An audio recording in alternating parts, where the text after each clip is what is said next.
بسم الله الرحمن الرحیم. محترم سامعین حضرات، پروگرام تحفه د سار شروع شو. نن د پروگرام کې منګه د روزې باره کې یو ضروری خبره ذکر کوو چې روزه کې فحش خبره او جګړې کول دا ښه کار نه دی. فحش خبره او جګړې کول هم ښه کار نه دی. بیا روزه کې د دې مذمت او خرابتیا نور هم زیات شي. دې سلسله کې حدیث مبارک ته سردار دو جہان صلی اللہ علیہ وسلم مبارک فرمائی الصیام جنت، روجہ دا ڈال دے، یعنی روجہ دا دوزخ تا بچ کیدونا یو ذریعہ دا. فلا یرفث، نو یو سړی دی فحش خبرې نه کوي په دې کې، ولا یجهل، او نه دی د حماقت او د قمقلتیا خبرې کوي. وفي روایت ولا یسخب، یو روایت کې راځي چې دی شور نه کوي. وفي روایت، او په بل یو روایت کې راځي ولا یجادل، دی جګړې نه کوي. وإن امرؤ قاتله، که یو سړی د سره جګړه کوي، او شاتمه، یا د ته کنځل کوي، نو فلیقل انی صائم، دی ورته ووایي چې زما روجه ده. دا حدیث شریف صحیح بخاری کې راغلی دی. د دې حدیث تعلیم دا دی چې روزهدار دی د څو خبرو نه پرهیز کوي. یو دا چې دی فحش خبرې نه کوي. دویم دا چې دی چا سره د حماقت او د قمقلتیا خبرې نه کوي. او دریم دا چې دی شور نه کوي او چغې دی نه وهي، متانت او سنجیدګي دی کوي.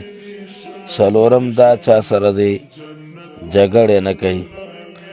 پنځم دا که یو سړی د سره جګړې کوي نو دی ورته وایي چې زه روزه دار یم. دا د بهترین جواب دی چې دی هغه ته وایي چې زه روزه دار یم. روزه کې د جګړو نه بچ کېدل، د بحث مباحثې نه بچ کېدل ضروری دی.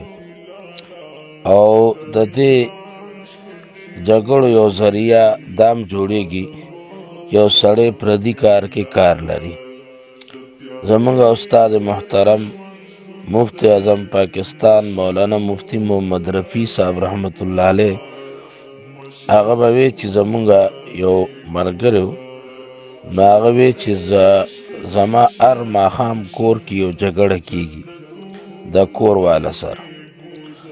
نو ما ورته وی چې څنګه؟ وی چې زه دکاندار یم، دکان بند کم چې زه به کور والا سره د روجې د پخولو سیزونو پخولو کې امداد وکړم. وی چې راشم، وی هغه یو شان خبره کوي، زه هم داسې به وکړو زما او د هغې پې تکرار وشي. نو مفتی رفیع صاحب وی ما ورته وی چې ته کور ته بس د روژه ماتي وخت له راځه، او د هغې په کار کې کار مه لره چې هغه څنګه خپل د کور نظم نسق سنبالوي، دا د ښځې اختیار دی، نو هغه به هغه شانتې کوي. نو وی هغه په یې عمل وکړو، بس تیار روژه ماتي له به راته. نو هغه جګړو نه هغه بچ شو او جګړې ختمې شوې.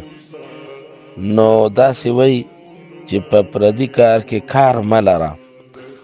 ډېرې جګړې عامو حالاتو کې هم دې نه جوړېږي چې سړی په پردي کار کې کار لري.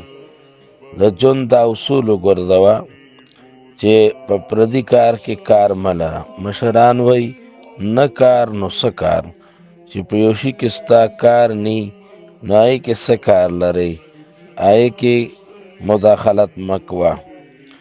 لہذا جګړو نه به ځان ساتو او پردي کار کې به کار نه لرو چې جګړې جوړې شي. الله تعالی دې موږ له په دې د عمل توفیق راکړي. ربنا اغفر لي ولوالدي وللمؤمنين يوم يقوم الحساب.